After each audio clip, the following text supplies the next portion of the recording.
Joining me on the telecast is Ambassador Basuti Mukherjee. Ambassador Mukherjee, what do you make of these fresh set of warnings that have been issued by President Trump and particularly about the pharma sector? 31% of India's pharmaceutical exports travel to America. America is the hugest market for India in terms of pharmaceuticals.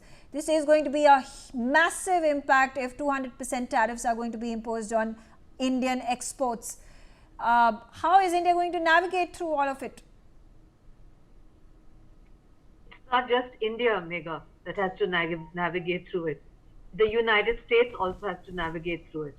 There is an inherent contradiction in President Trump's pronouncement that on one hand, he says that we are very, very close to a mini trade deal with India.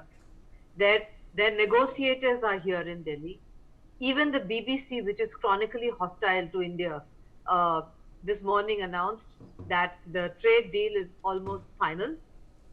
So if you're going to have a trade deal, a mini trade deal, on areas that are of fundamental importance to both the United States and India, how on earth can you then, on the other hand, say that you're going to impose 200% pharmaceuticals, which is covered in the mini trade deal, or on copper, or for that matter, this whole business of BRICS.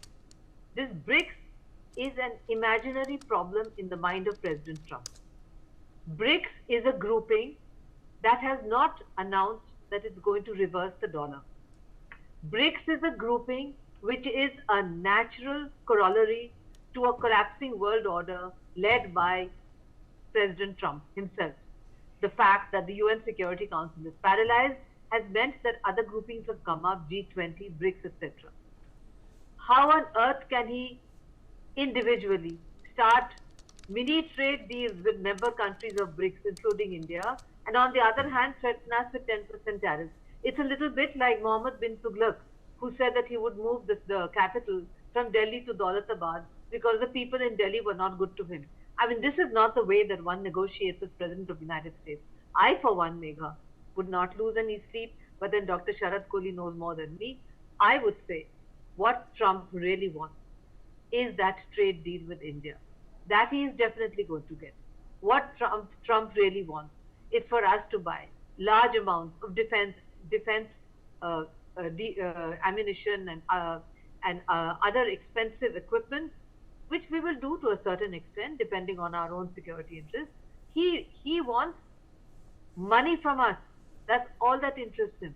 All this tariff business, which he uses like a magic wand, one day reverses it, then moves it forward. It's 200% one day, it's 10% the other day.